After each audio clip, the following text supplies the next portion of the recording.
창업지원의 특급 도우미 스마트 창업진흥원, 저는 초기창업부 오길영 주임입니다.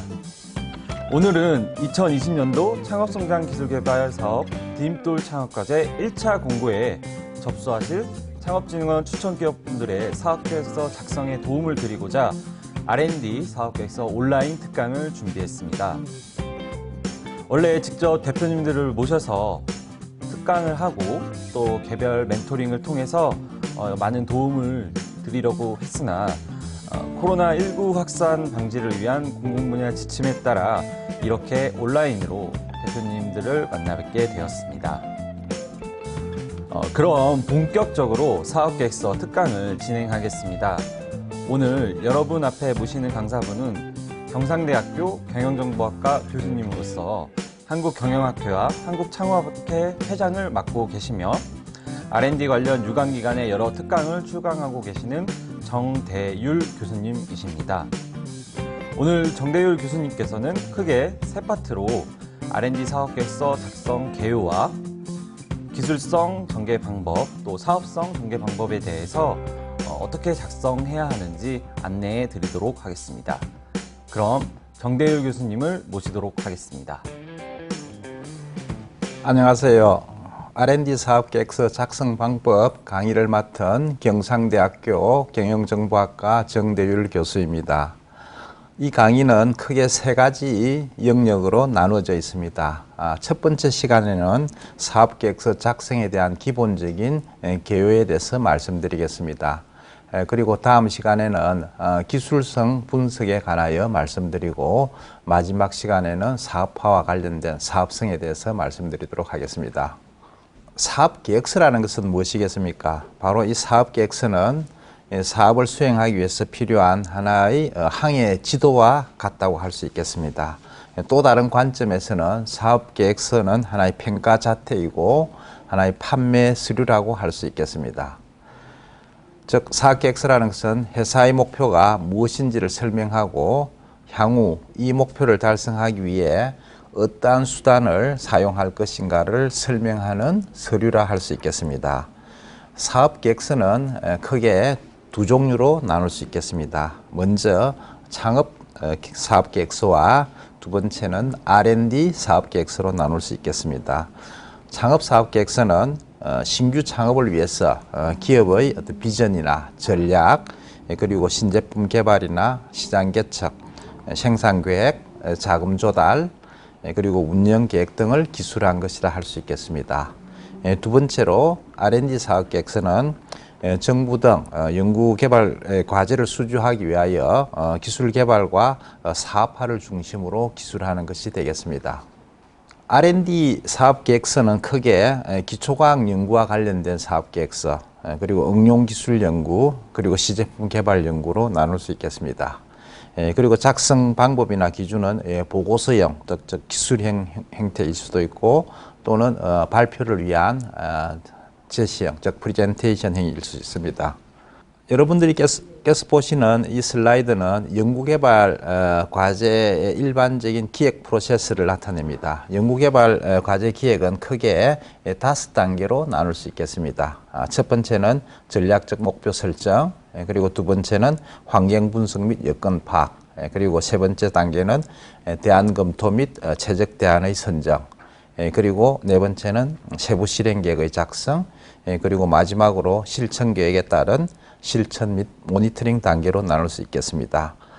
이 중에서도 세부 실행 계획 작성에 있어서 중요한 것은 바로 요구 제안서를 작성하고 그다음 타당성 조사를 하는 것이 되겠습니다. 그리고 환경 분석이나 여건 파악에 있어서 기술 수요 조사라든지 그리고 기술 예측, 그리고 기술 영향 평가, 그리고 기술 수준 조사 이런 것들을 할 수 있고 더 나아가서는 3P 분석, 즉 기존의 선행 연구에 대한 논문이라든지 그다음 특허, 신제품 개발에 대한 분석을 하는 것을 들 수 있겠습니다. 일반적으로 사업계획서는 크게 6가지 섹션으로 나눠집니다. 첫 번째는 기본적인 개요, 기술 개발의 개요와 관련 기술의 현황에 대한 부분, 그리고 두 번째는 기술 개발 준비사항, 즉 선행 연구 결과에 대한 검토나 애로사항, 그리고 지재권, 그 지식재산권 확보라든지 회피 방안, 그리고 기술 유출 방지 대책 이런 것들로 구성되고, 세 번째는 기술 개발 목표와 내용에 대해서 기술합니다. 기술 개발 목표와 내용에 대해서 가장 중요한 것은 바로 이 기술 개발의 최종 목표를 기술하는 것이 되겠습니다. 즉, 이런 목표 달성도를 어떻게 할 것인가, 그리고 그 평가에 대한 지표를 정하는 것이 되겠습니다.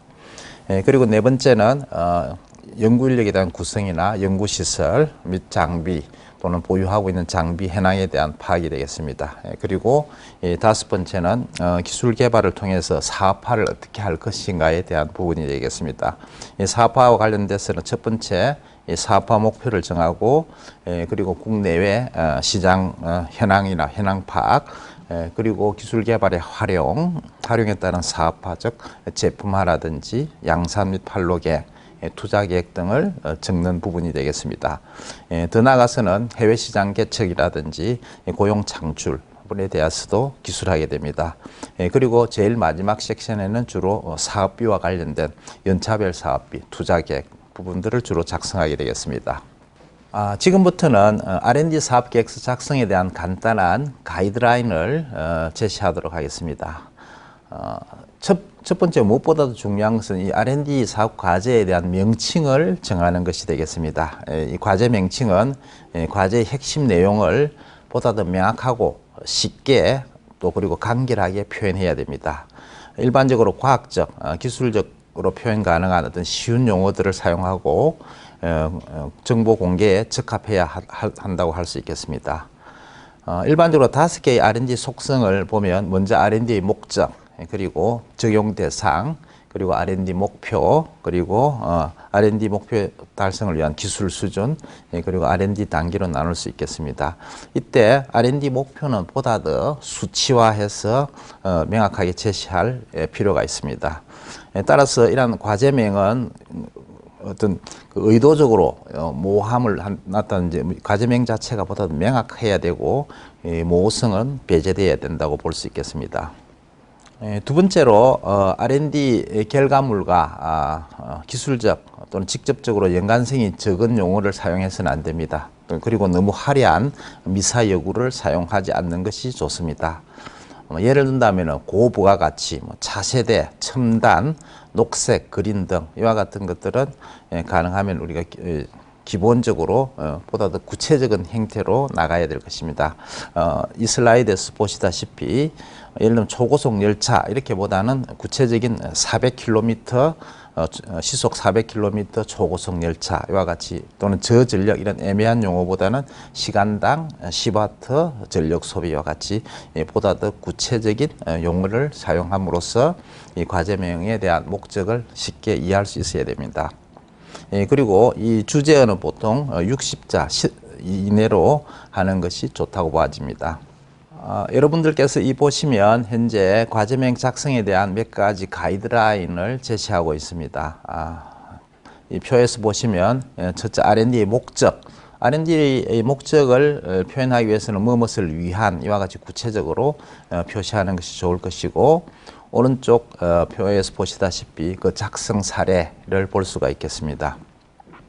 예를 든다면 유로 6 배기가스 규제 대응을 위한 이와 같이 구체적인 어떤 그 목표를 표시해야 될 것이고, 그리고 두 번째로는 적용 대상, 무슨 용 해야 되겠죠. 그렇죠. 그래서 디지털 자동차용 또는 LED용 이와 같이 용도를 정확하게 표시하는 것이 좋겠습니다.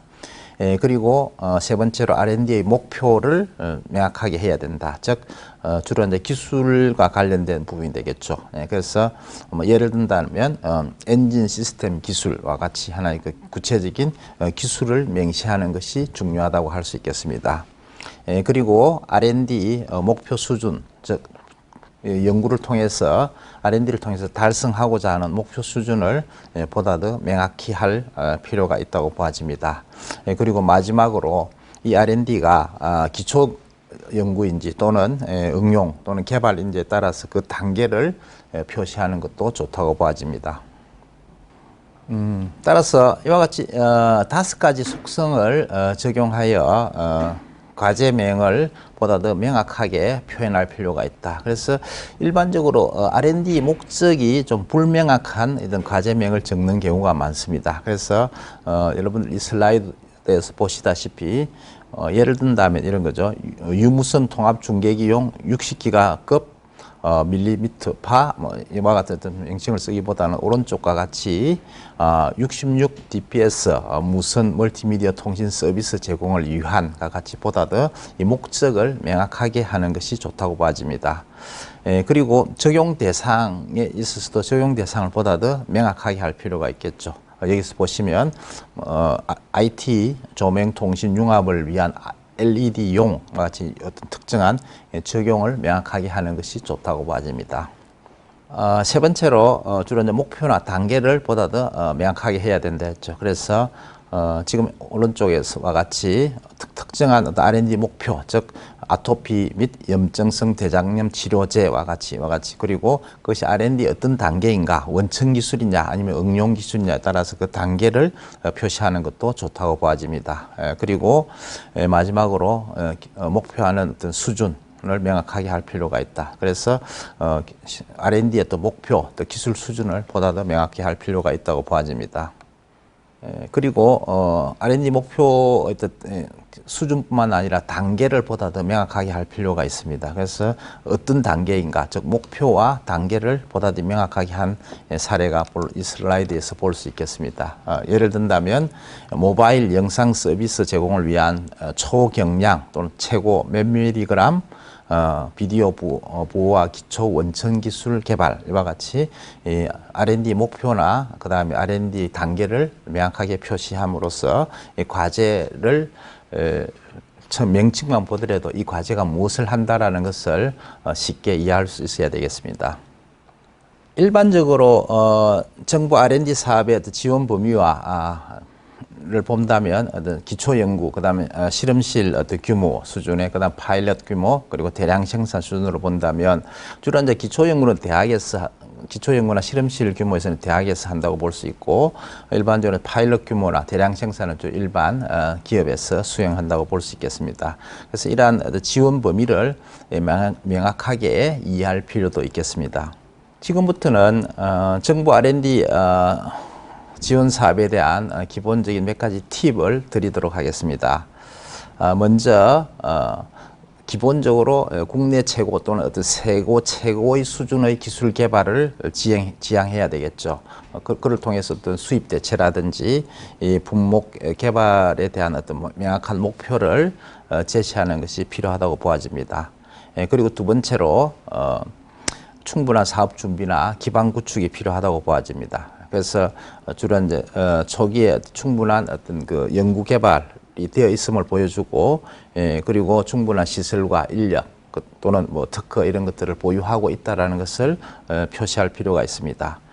그리고 그 해당 분야의 어떤 전문성을 갖고 있다 또는 어떤 특화됐다는 어떤 느낌을 줘야 될 것이고, 그리고 융합된 기술, 최근에 가장 중요한 것이 어떤 융합 기술을 보다 더 강조할 필요가 있습니다.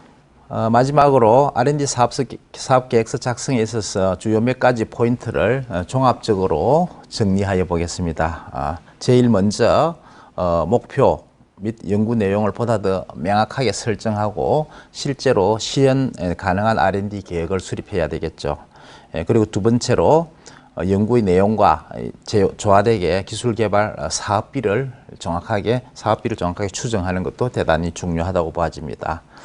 그리고 기술적 관점에서 우위나 그다음 차별화가 필요하다고 봐집니다. 그리고 보다 더 어떤 시장 조사나 가격 동향 조사, 수요 조사를 통해서 보다 더 어떤 사업의 어떤 사업화의 객관성을 확보할 필요가 있고, 가능하면은 주로 이제 시각적으로 뭔가를 표현하기 위해서는 그림이나 도표, 사진, 샘플 이런 것들을 잘 활용하는 것이 좋겠습니다. 그리고 반드시 가장 중요한 것은 사업계획서 작성 요령을 반드시 숙지해서 작성해야 되겠죠.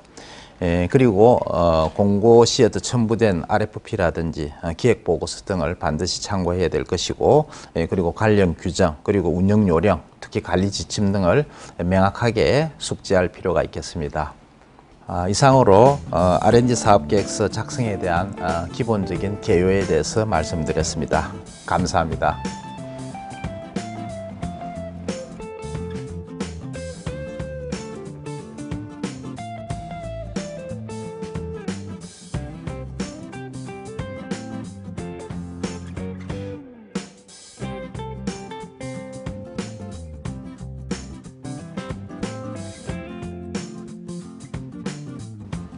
이번 시간에는 R&D 사업계획서 작성 방법의 두 번째 시간으로 기술성 전개에 대해서 말씀드리겠습니다. 실제로 R&D 사업계획서를 작성하는 데 있어서 가장 중요한 파트이고 R&D 사업계획의 선정에 있어서도 가장 중요한 역할을 하는 영역이라고 봅니다. 기술성 전개에 있어서 먼저 기술 개발의 어떤 현황 그리고 필요성을 중심으로 기술을 대해야 합니다. 그래서 먼저 대상 기술에 대한 어떤 그 기본 개념도를 제시할 필요가 있겠습니다. 기술 개발의 필요성을 기술하는 데 있어서 기술적, 경제적, 산업적 중요성과 이에 따른 기술 개발의 필요성을 보다 더 구체적으로 서술할 필요가 있습니다. 그리고 두 번째로 기술 개발의 어떤 독창성 그리고 도전성을 표현할 필요가 있습니다. 기술 개발 그 대상 기술의 독창성은 타 회사와는 상당히 차별화된 기술을 표현하는 것이 대단히 중요하고 무엇보다도 기존 기술보다는 세계적인 수준의 기술에 기술 개발에 도전한다라는 어떤 요소를 담고 있어야 되겠습니다. 그리고 이 기술의 어떤 파급 효과, 즉 해당 기술 개발을 통해서 기술적 향상을 얼마만큼 가져올 것인가를 기술할 필요가 있습니다. 실제로 하나의 간단한 예를 보여드리겠습니다. 이 예는 산자부의 산학협동 공동기술개발 과제에 선정된 예입니다. 이 예에서 보시다시피 먼저 이 대상 기술에 대한 간단한 개요를 먼저 적습니다. 그리고 기술 개발에 대한 필요성, 즉 기존의 애로사항 이런 것들을 적고 성공시 파급 효과, 실제로 이 기술을 하는 데 있어서 가능하면 개조식을 활용하는 것이 좋은 방법이라고 생각됩니다. 그리고 이러한 기술 개발에 대한 전체적인 개요를 오른쪽 상단과 같이 하나의 그림 형태로서 표시하는 것도 좋겠습니다. R&D 기획에서 가장 선행해야 될 것 중에 하나가 바로 기술 현황 파악과 추세 분석입니다.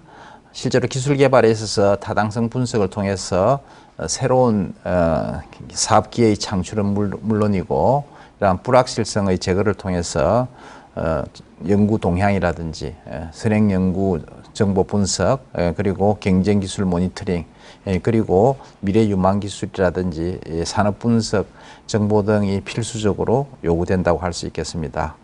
최근 어떤 기술의 어떤 그 융합화가 가속화됨에 따라서 실제로 이러한 기술 개발에서 기존의 원천 기술에 플러스 실제로 다른 기술들을 어떻게 융합할 것이냐에 대한 좋은 아이디어를 갖고 있어야 되겠습니다. 기술 개발에 있어서 무엇보다도 첫 번째 단계는 바로 이러한 기술 추세를 분석하는 것이 되겠습니다. 그래서 기술의 앞으로 향후 기술이 어떻게 발전할 것인가에 대한 부분, 그리고 앞으로 이 기술 개발을 통해서 얼마만큼 불확실성을 감소시킬 것인가를 기술할 필요가 있습니다. 연구기획 초기 단계에서 기술 정보라든지 그런 이런 기술 정보를 활용한 불확실성을 어떻게 완화시킬 것인가에 대한 아이디어가 있어야 되겠습니다. 실제로 우리가 기술 사업화를 통해서 성공할 확률은 대단히 낮습니다. 우리가 많은 기술적 아이디어가 있다 하더라도 이러한 아이디어가 실제로 상업적으로 성공할 확률은 대단히 낮습니다.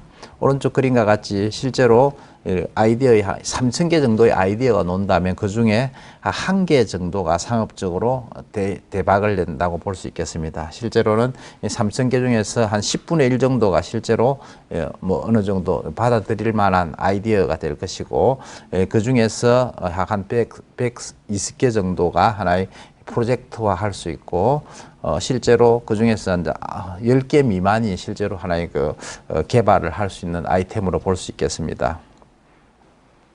연구개발 추진 이전에 어떤 사업화 대상에 대한 어떤 기술성이라든지 시장성, 사업성에 대한 충분한 분석이 선행되어야 됩니다. 최근에는 어떤 기술이 대단히 융합화되고 하나의 기술 혁신이 가속화됨에 따라서 실제로 이러한 상호 연관성 있는 기술의 어떤 연관성을 파악해야 되고 실제로 그걸 하기 위해서는 다양한 어떤 정보 동향을 파악하고 기술 동향을 파악할 필요가 있다고 보아집니다. 그를 통해서 어떤 새로운 어떤 사업 기회를 포착하는 것이 무엇보다도 이 R&D 기획에 있어서 성패를 좌우한다고 할 수 있겠습니다. 그렇다면 실제로 연구과제를 선정하기 위한 어떤 사전 절차로서 다양한 어떤 과학적 기법을 통해서 산업기술 정보를 분석하고 그 결과를 바탕으로 연구과제를 선정해야 되겠죠. 이러한 산업기술 정보라는 것은 주로 이제 기술 문헌 정보 분석이나 특허 정보 분석을 통해서 주로 얻을 수가 있고 거기에 대한 구체적인 방법으로는 기술 연관 분석 기법이라든지 기술 예측법 그리고 기술 로드맵, 사업화 타당성 평가 등을 통해서 이루어진다고 볼 수 있겠습니다. 특히 문헌 정보 분석은 실제로 이러한 연구 논문과 같은 것을 활용하면 가장 좋겠죠. 더 나아가서는 다양한 어떤 테크니컬 리포터들을 활용할 수가 있겠습니다. 이때 문헌 정보 분석에서 가장 주로 많이 사용되는 분석이 인용 분석이라든지 상호 인용 또는 상관 단어 분석 등이 활용될 수 있겠습니다. 실제로 산업기술 정보를 얻는 데 있어서 가장 쉬운 방법 중에 하나가 바로 이 특허 정보를 검색하는 것이 되겠습니다. 실제로 우리나라에서 특허 정보를 얻을 수 있는 가장 쉬운 사이트가 바로 특허청의 특허 정보 검색 서비스인 키프리스 서비스가 되겠습니다. 아마 연구개발 기획을 하는 분들에게 가장 많이 사용되는 사이트라고 볼 수 있겠고 그 외에도 이제 세계 특허 정보 검색 서비스인 휘섭이라든지 이런 것들을 활용하면 전 세계의 특허를 우리가 얻을 수가 있겠습니다.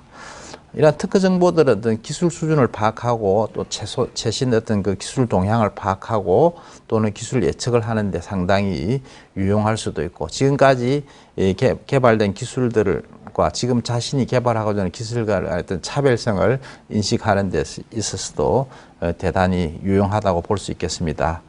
그래서 이런 특허 정보 검색을 통해서 실제로 특허 안에 있는 내용, 특허의 권리란 부분들을 잘 파악할 필요가 있습니다.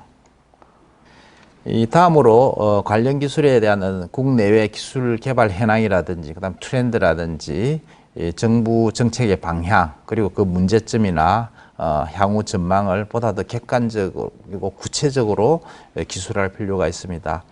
실제로 기술 R&D 과제 기획에 있어서 무엇보다도 정부 정책의 방향, 특히 국가가 추진하는 R&D 과제 중에서도 실제로 최근에 어떤 트렌드들, 우리가 일반 특히 이제 융합과 관련된 부분, 최근에 가장 중요한 핵심 트렌드 중에 하나가 바로 자율주행 자동차라든지 아니면 나노 기술이라든지 또는 ICT 융복합 기술 이런 부분에 대한 방향을 잘 파악하는 것이 무엇보다 더 중요하다고 볼 수 있겠습니다.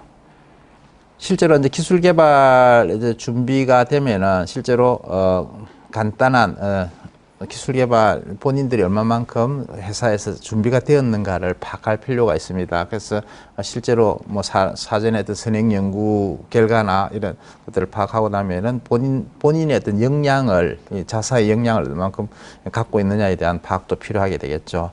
이러한 역량은 가장 잘 표현할 수 있는 것은 자사가 갖고 있는 어떤 지적 재산권에 대한 것들을 정리하고 실제로 제안하고자 하는 과제와 가장 유사한 지적 재산권들을 정리할 필요가 있습니다. 실제로 제안서 안에도 반드시 자사가 보유하고 있는 지적 재산권에 대한 목록들을 제시할 필요가 있습니다. 또 더 나아가서는 개발된 기술에 대한 기술 유출 방지 대책도 동시에 제시해야 됩니다. 실제로 이러한 그 사업 계획서라든지 연구 노트, 그다음에 실험 데이터, 그리고 설계도, 뭐 결과물 이런 것들에 대한 무단 복제에 대한 부분들을 강조할 필요가 있습니다. R&D 기획을 하는 데 있어서 실제로 이러한 R&D가 자사의 어떤 경영 전략과 얼마만큼 잘 배치되는가에 대한 부분들도 제시할 필요가 있습니다. 실제로 경영 전략과의 어떤 연계를 표현하는 데 있어서 크게 한 4단계로 우리가 기술할 필요가 있습니다. 제일 먼저 그 기업이 갖고 있는 기술 핵심 역량, 즉 distinctive technological competency를 얼마만큼 잘 표현할 수 있느냐, 그리고 실제로 그 기업 성과에 기여할 수 있는 어떤 정도를 파악할 필요가 있습니다. 그리고 경영 전략과 연계될 수 있는 기술 전략이 무엇인가, 그리고 이러한 기술 전략을 통해서 실제로 실행할 수 있는 메커니즘을 어떻게 구축할 것인가에 대한 기술이 필요합니다. 먼저 자사가 갖고 있는 핵심 기술 역량, 즉 DTC를 분석하고 실제로 이러한 핵심 역량이 자사의 어떤 경쟁 우위에 얼마만큼 기여하느냐에 대한 부분들을 기술할 필요가 있습니다. 실제로 그 기업이 갖고 있는 제품 라인과 어떤 기술 영역 간의 어떤 매트릭스를 만들어 봄으로써 실제로 도출 가능한 다양한 핵심 기술 영역 후보들을 만들어낼 수가 있고, 이러한 각 영역별로 경쟁사의 어떤 모방하기 어려운 요소들, 그리고 여러 시장 확장 가능성, 그리고 경쟁 우위의 원천의 활용 가능성 등을 고려해서 핵심 기술 역량을 판단해야 되겠습니다.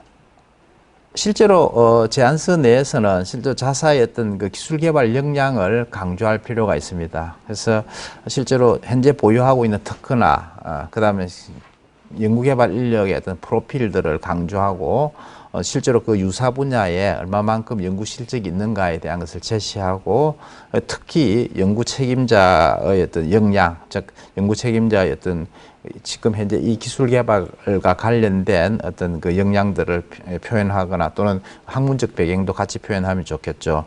그리고 그 참여하는 인력들의 어떤 전문성을 제시할 필요가 있습니다. 실제로 많은 기술 개발 과제에 있어서 실제로 그 기술과 별로 관련 없는 분들을 연구원으로 만일 표시한다면 신뢰성이 상당히 좀 떨어질 수도 있습니다.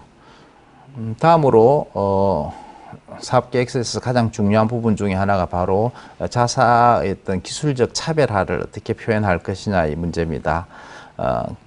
기술적 차별화라는 것은 결국 하나의 어떤 그 과제 선정에 있어서 상당히 중요한 요소라고 볼 수 있겠습니다. 그래서 자사가 갖고 있는 어떤 핵심 기술에 대한 부분을 명기하고 그것이 타사와는 어떻게 차별화될 수 있는가에 대한 부분을 표시해야 되겠죠.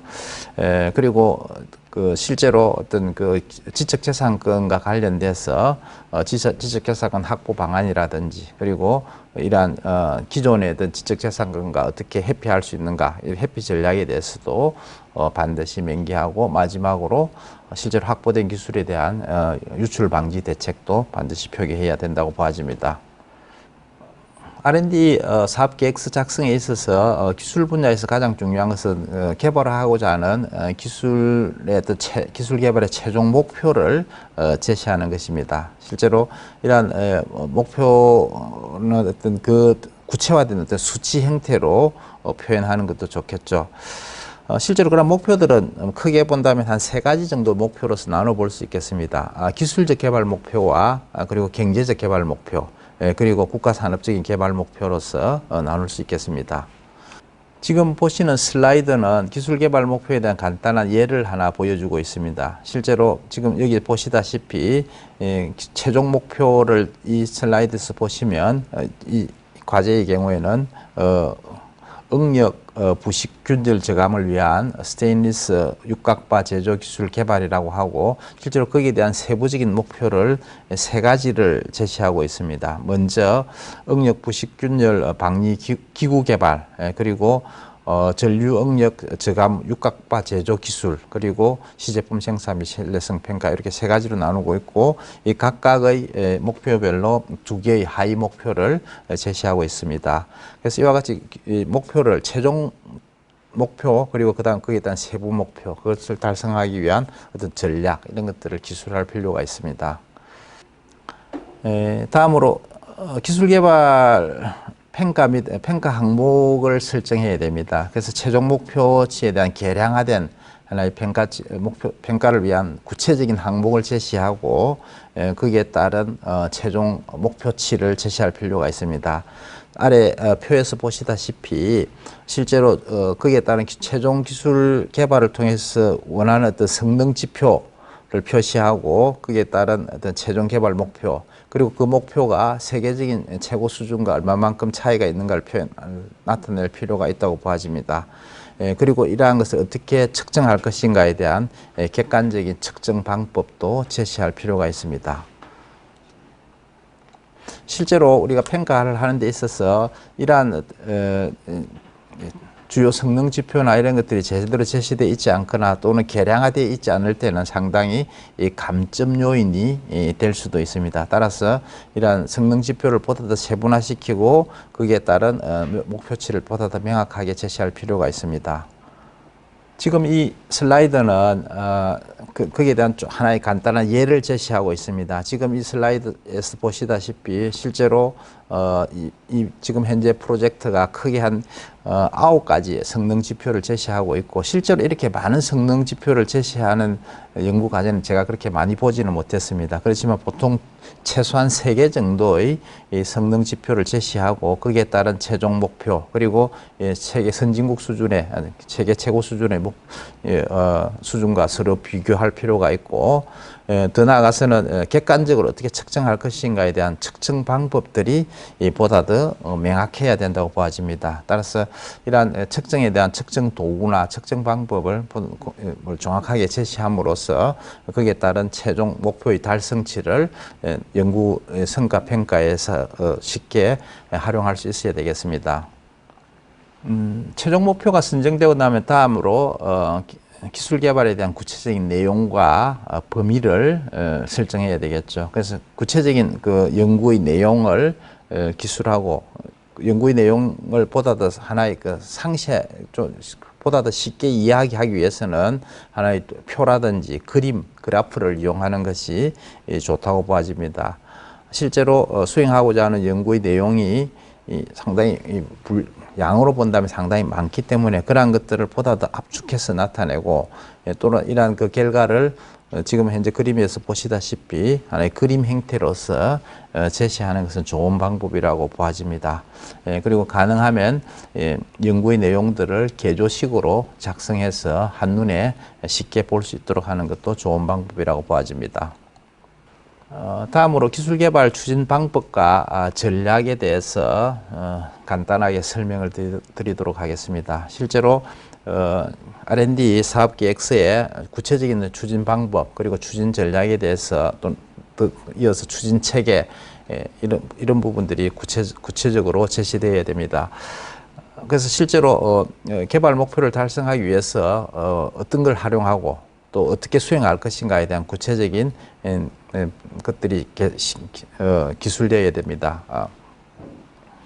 그 하나의 그 예로서 세부 개발 내용별 수행 방법이라든지, 그리고 수행 과정 중에 예측되는 어떤 장애 요소나 그 해결 방안, 그리고 계획된 실험 과정, 이런 것들이 기술되어야 됩니다.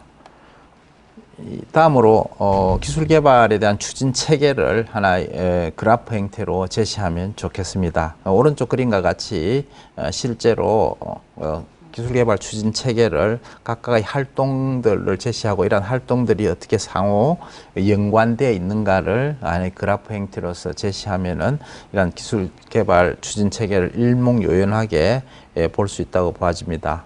그리고 이것이 나름대로의 어떤 그 선후 관계나 이런 것들이 어느 정도 표현되어지면 더 좋겠습니다.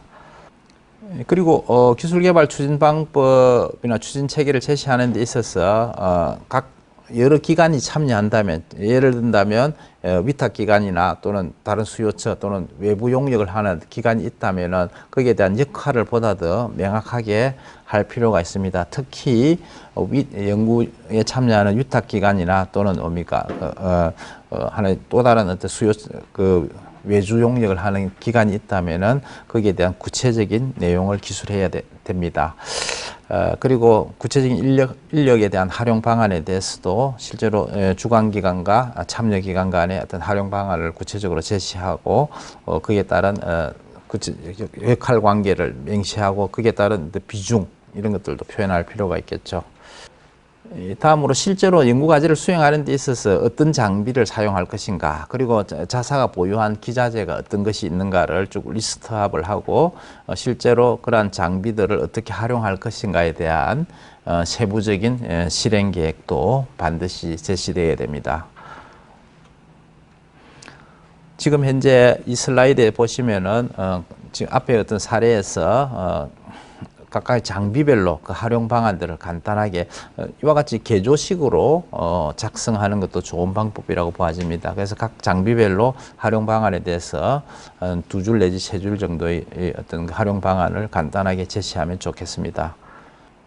추진 체계를 제시하는 데 있어서 추진 일정에 대한 부분에 대해서도 반드시 제시해야 되고, 일반적으로 바 차트 형태로 보통 표현을 합니다. 그래서 바 차트 형태로 각각의 액티비티, 이게 단연도에 걸다면 연차별로 만들어야 되겠죠. 각각의 활동들을 표시하고 각각의 활동들이 소요되는 기간을 표시하고, 그럼 이러한 것들이 주로 이제 주 단위나 또는 월 단위로 표현이 돼야 되겠죠. 그리고 실제로 각각의 활동들을 수행해야 될 기간이 있다면 자사가 할 것이냐 또는 위탁 기관이 할 것이냐를 표현하고, 실제로 이 활동을 소요하는 데 필요한 어떤 소요 예산이라든지 또는 소요 인력들도 같이 표현할 수 있으면 좋겠습니다. 이상으로 기술성 전개에 대해서 말씀드렸습니다. 실제로 이러한 기술성 전개가 연구과제의 사업계획서 선정에 있어서 가장 중요한 하나의 역할을 하고, 어떠한 최종 목표치를 가지고 실제로 어떤 방법으로 전개할 것인가에 대한 구체적인 내용을 담고 있어야 됩니다. 이런 기술성 전개에 관한 부분들은 다른 어떤 선정된 과제들을 참고하여 본인들이 활용하면 좋을 것 같습니다. 이상으로 강의를 마치도록 하겠습니다. 수고하셨습니다.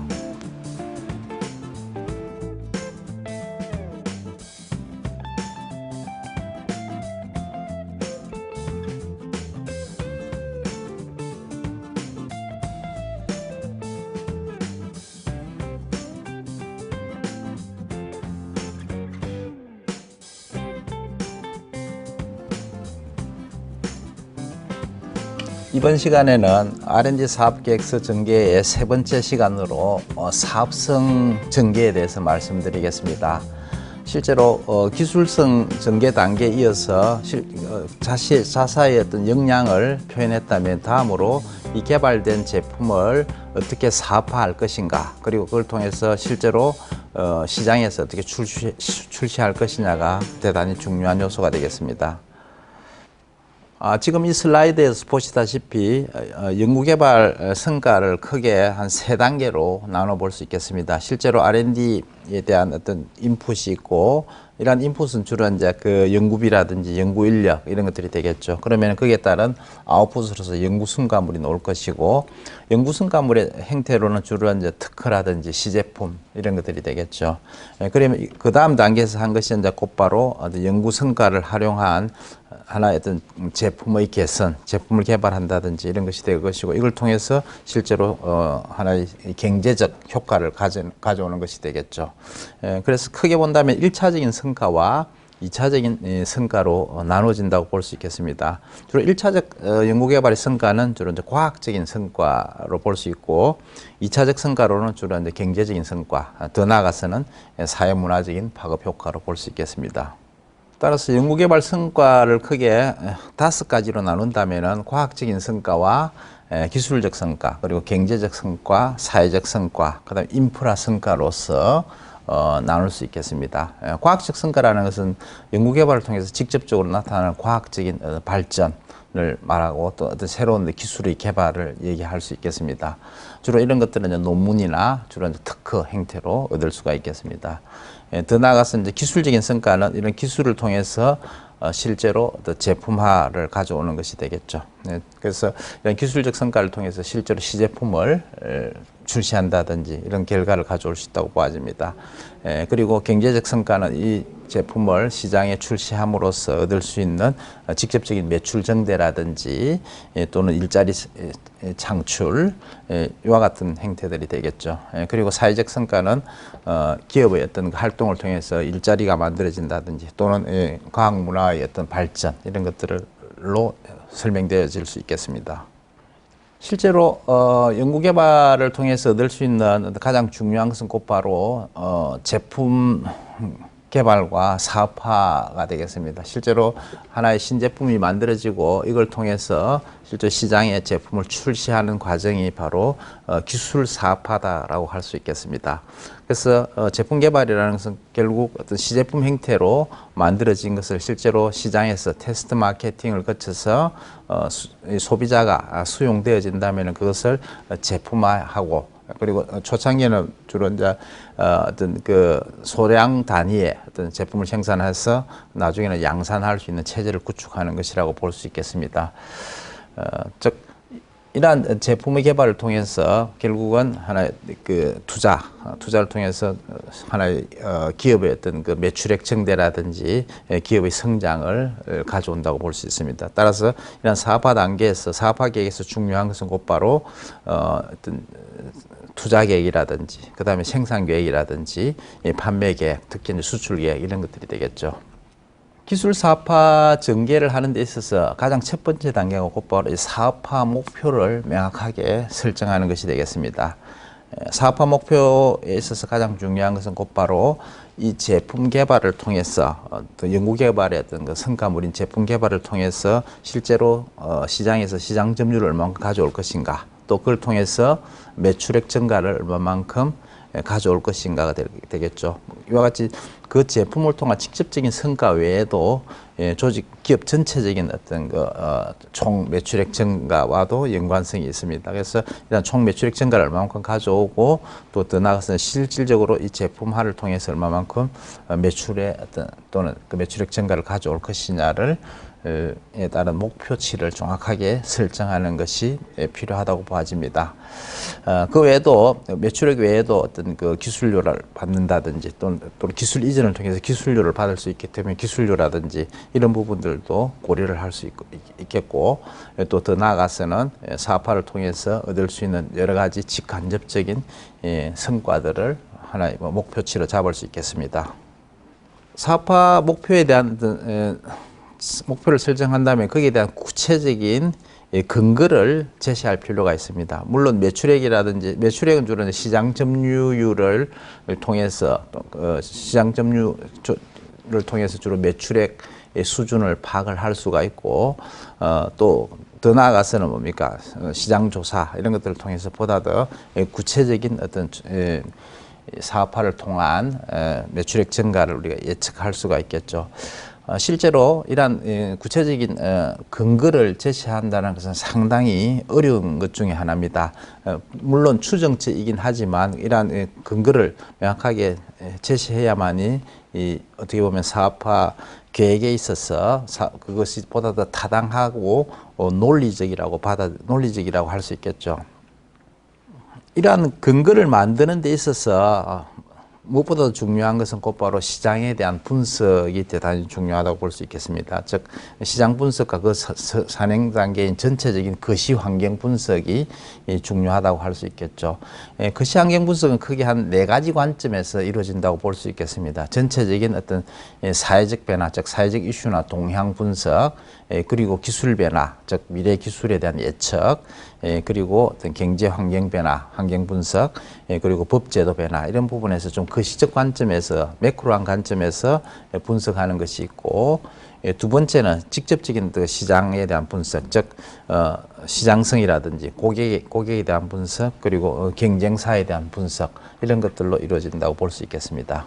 제일 먼저 시장성 분석에 대해서 한번 살펴보도록 하겠습니다. 결국 시장 분석을 통해서 결국 시장의 어떤 사이즈를 예측하고 그걸 통해서 우리가 매출액을 추정할 수가 있고, 거기에 따른 구체적인 매출 계획을 수립할 수 있다고 보아집니다. 에 따라서 이 사업성 전개에 있어서 가장 첫 번째가 바로 이러한 시장성 분석에 관한 부분이 되겠습니다. 시장성을 분석하는 기법들은 무수히 많습니다. 그 중에서 가장 쉬운 방법 중에 하나가 바로 제품 수명 주기를 이용하는 방법입니다.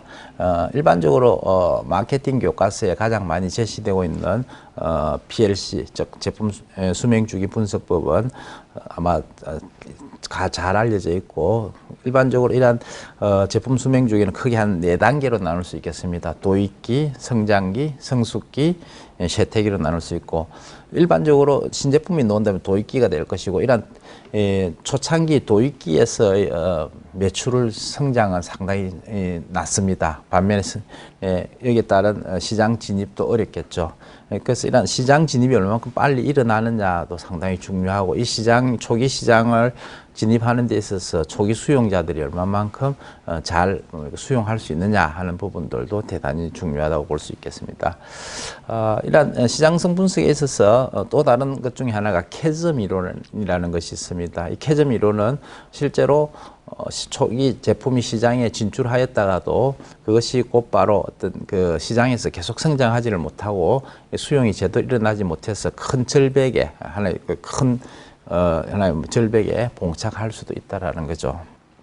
다음으로 고객 특성 분석을 통해서 이런 고객의 어떤 그 특성들을 파악하고, 그리고 실제로 보다 더 차별화된 제품을 시장에 낼 수가 있겠습니다.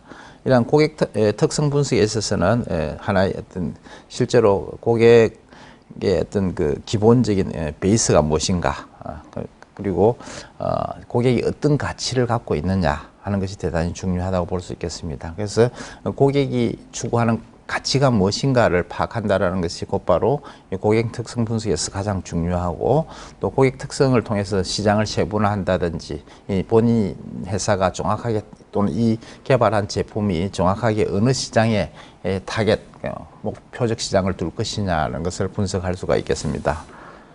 고객 특성 분석에 있어서 가장 많이 사용되는 기법이 바로 시장 세분화 기법이 되겠습니다.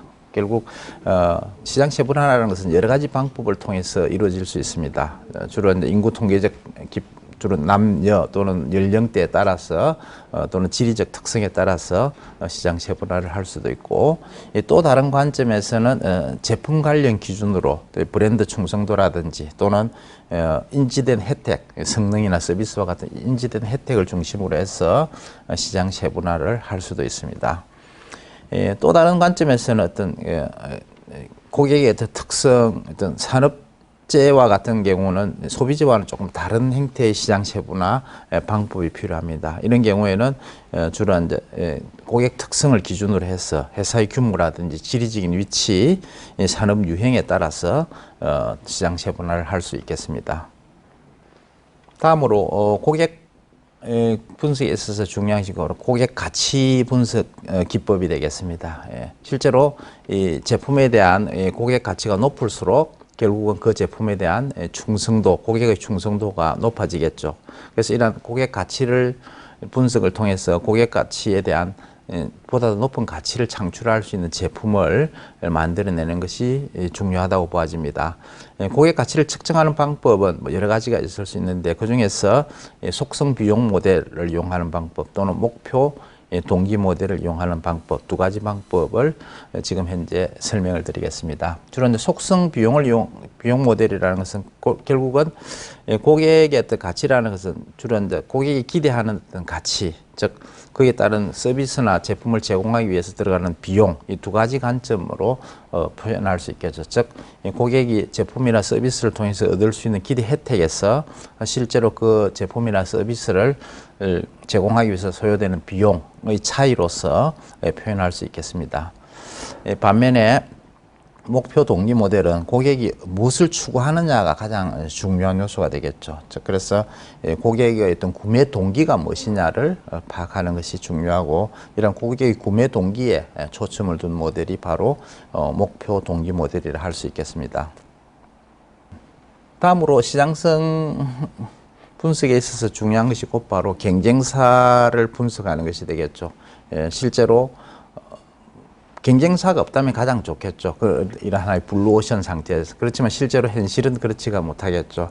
실제로는 많은 경쟁자들과 서로 동일 시장에서 경쟁을 하거나 또는 유사 시장에서 경쟁을 해야 되는 경우가 발생합니다.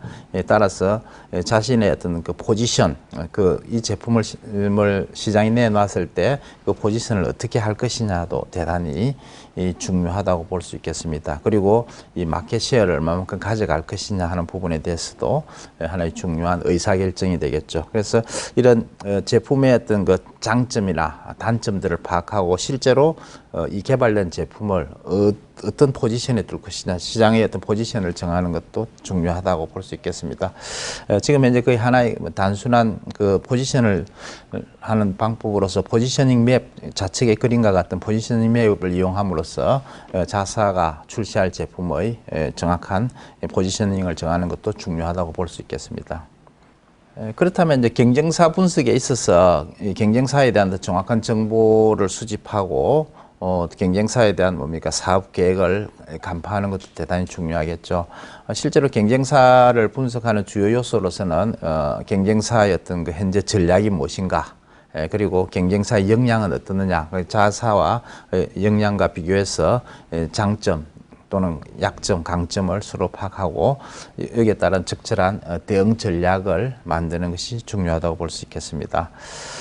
즉 경쟁사 분석 정보라는 것은 그 밑에 하단에서 보시다시피 경쟁사에 대한 일반적인 정보 외에도 경쟁사가 제공하는 제품, 서비스라든지 또는 실제로 그 경쟁사의 시장 점유율, 그다음 마케팅 전략 또는 R&D 전략, 갖고 있는 특허, 생산 능력, 이런 전체 또는 그 경쟁사의 어떤 시장에서의 포지셔닝, 이런 것들을 총체적으로 우리가 분석할 필요가 있겠습니다.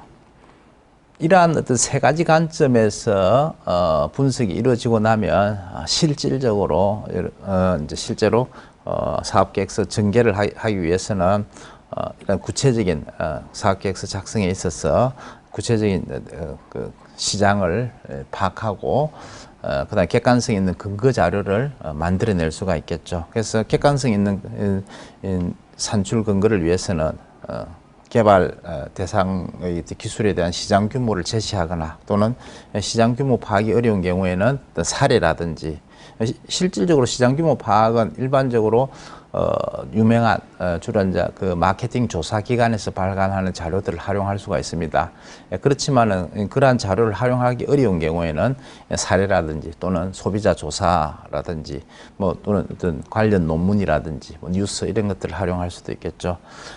그리고 실제로 개발하고자 하는 그 제품의 어떤 시장 규모 이런 것들을 파악하는 것은 통계치가 나와 있으면 좋겠지만 현실적으로 그렇지 못한 경우도 많다라는 겁니다. 그래서 이러한 시장 규모를 예측하고 이러한 시장 규모도 연차별로 또는 그 다음에 이제 국내, 해외, 즉 한국 시장과 세계 시장을 파악하는 것이 필요하고, 그리고 이제 수출과 관련해서 지금 현재 수출 규모나 향후 수출 규모 이런 것들을 파악할 필요가 있겠습니다. 이러한 구체적인 어떤 현황 파악이 되면은 아래 그림과 같이 하나의 표 형태로 정리하는 것이 필요하겠죠. 다음으로 앞에서 시장의 어떤 그 경쟁사 분석도 마찬가지입니다. 경쟁사 분석을 보다 더 자세히 하기 있지만 기본적으로 지금 현재 이 제시된 이 표 정도의 수준에서 경쟁사와 그리고 그 경쟁사가 생산하는 제품, 현재의 어떤 시장 가격, 물론 시장 점유율 이런 것들도 파악하면 좋겠죠. 그리고 그 경쟁사의 판매액 정도는 기본적으로 제시할 필요가 있습니다. 다음으로 고객 분석을 통해서 실제로 자사의 어떤 수요처가 어디냐를 파악하는 것도 무엇보다 중요하고 실질적으로 얼마만큼 수요처를 확보했느냐가 곧바로 R&D 과제 평가에 있어서 상당히 중요한 요소일 수도 있습니다. 특히 창업기업의 경우에는 수요처 파악이 무엇보다도 중요하고 이러한 수요처에 대한 파악에 대한 정보들을 지금 하단의 표와 같이 각 수요처도 국가 수출할 아이템이 있다 하면은 국가별로 파악하는 것이 좋겠죠. 그리고 수요량이나 거기에 따른 판매 가격, 그다음 그와 관련된 제품 이런 것들을 조사해서 하나의 일목요연하게 표로 제공하는 것은 좋은 방법이라고 볼 수 있습니다. 그렇다면은 간단한 예를 하나 들어보도록 하겠습니다. 앞에서 설명한 스피커 인식 장치 관련된 사례에 있어서 실질적으로 여기는 이제 그 통계 자료가 나와 있는 경우인데 실제로 통계 자료를 이용해서 실제로 그러한 분야에 종사하는 기업의 어떤 기업체 수라든지 또는 실제로 현재 매출액 이런 데이터들을 통계 자료를 뽑을 수 있으면 가장 좋을 것이고 그렇지 못하다면은 유명 마케팅 조사 기관이 조사한 하나의 조사 보고서를 활용하는 것이 좋겠죠. 본인이 직접 그런 시장을 다 조사해서 통계 자료를 만드는 것은 상당히 어려운 일이라고 보아집니다. 따라서 이러한 조사가 된 내용들을 기반으로 해서 하나의 그 그래프 형태로 표시하는 것, 주로 이제 연도별 그래프 형태로 표현하는 것은 좋고 또 더 나아가서는 하나의 테이블 형태로 정리해 주는 것이 좋다고 보아집니다. 그리고 반드시 그 자료에 대한 소스를 반드시 표시해야 되겠죠. 왜냐하면 이 자료의 소스가 신뢰할 수 있는 기관에서 한 조사인지 그렇지 않은지를 밝히는 데서 상당히 중요하다고 보아집니다. 다음으로 제품화 계획에 대해서 살펴보도록 하겠습니다. 실제로 우리가 시장 조사가 일어나고 출시한 제품이 결정되었다면 실제로 그것을 통해서 어떻게 생산하고 또 그러한 또는 서비스를 제공할 것인가, 그리고 어떤 판로를 어떻게 할 것인가, 또 이런 판로를 위해서는 어떤 마케팅 전략을 수립할 것인가, 또는 판매 전략 또는 이런 것에 대한 구체적인 계획을 제시해야 합니다. 따라서 이러한 제품화 계획을 사실은 일목요연하게 표현하기 쉽지 않지만 아래 표와 같이 하나의 테이블 형태로 제시하면 되겠죠. 그래서 각각의 어떤 판매처, 그 다음에 판매 단가, 그 다음에 연간 생산량, 그 다음에 예상 판매 기간, 판매 총액, 또 관련 제품 이와 같이 하나의 그 제품화에 대한 기본적인 개요 형태로서 먼저 제시하고 이 다음으로 구체적으로 제품화를 생산량이 많다면은 어떻게 할 것인가, 자사가 직접 생산할 것인가 또는 OEM으로 생산할 것인가를 결정해야 되겠죠. 그래서 이러한 생산에 대한 방법이라든지 또 그 수요가 많이 일어났을 때 어떻게 양산 그 생산 캐파를 어떻게 확보할 것인가에 대한 구체적인 계획 또 아울러 제시하면 좋겠습니다. 그리고 마지막으로 무엇보다 중요한 것은 바로 이 판로를 개척하는 것이 되겠죠. 그래서 주로 이제 수요처를 발굴하고 이러한 수요처로부터의 어떤 가장 확실한 방법은 이 수요처의 확답을 받는 것, 수요에 대한 앞으로의 뭡니까 구매 계약서라든지 구매 확약서 같은 것을 받으면 가장 좋겠지만 일반적으로 창업기업의 경우에는 그런 건 쉽지 않을 수 있습니다. 어쨌든 이런 수요처에 대한 어떤 구매 확약서를 받을 수 있으면 가장 좋은 방법이 되겠습니다. 다음으로 후속 투자 계획에 대해서 실질적으로 이 표와 같이 단순하게 후속 투자 계획을 만들 수도 있습니다. 실제로 이러한 제품 개발이 완료되고 나서 실제로 양산 체제를 구축하고 하고 나서 어떻게 이제 제품화에 따른 어떤 투자 계획을, 투자라는 것은 결국 자본 조달을 어떻게 할 것이냐의 문제가 되겠죠. 실제로 어떤 제품화를 통해서 시장 진출한 이후에 가장 많은 비용이 소요됩니다. 이때 이제 비용으로서는 크게 생산 비용 외에도 특히 이제 이 마케팅 비용, 즉 유통 채널을 구축한다든지 또는 홍보라든지 이와 같은 다양한 비용들이 소요되고 이러한 비용을 추정하고 이러한 비용을 어떤 식으로 조달할 것이냐에 대한 부분들도 언급할 필요가 있겠죠. 자본을 조달하는 방법은 여러 가지가 있겠지만 실제로 창업기업의 경우에는 자본 조달이 실제 쉽지 않습니다. 물론 벤처 캐피탈에 투자를 받는다든지 하면 좋겠지만 현실적으로 그렇지 못한 경우도 있고, 물론 장기적으로는 이런 공개 주식 시장의 공개를 통해서 얻을 수 있겠지만 이러한 것은 당장 창업기업은 어렵습니다. 그래서 그 하나의 또 다른 대안으로는 클라우드 펀딩이라든지 ICO와 같은 그런 방법을 통해서 자본 조달에 대한 계획을 수립하는 것도 필요하다고 보아집니다. 그다음 마지막으로 이 고용 창출 계획에 대해서 제시할 필요가 있습니다. 지금 현재 여기에서 보시면 단순하게 그냥 신규 고용을 얼마 정도 할 것이냐, 일반적으로 특정한 제품 개발을 또는 R&D 과제 수행을 통해서 직접적으로 고용할 인원, 그 다음에 더 나아가서는 간접적인 이러한 그 생산량 증가에 따른 간접적인 파급 이런 것들을 동시에 피력할 필요가 있겠습니다.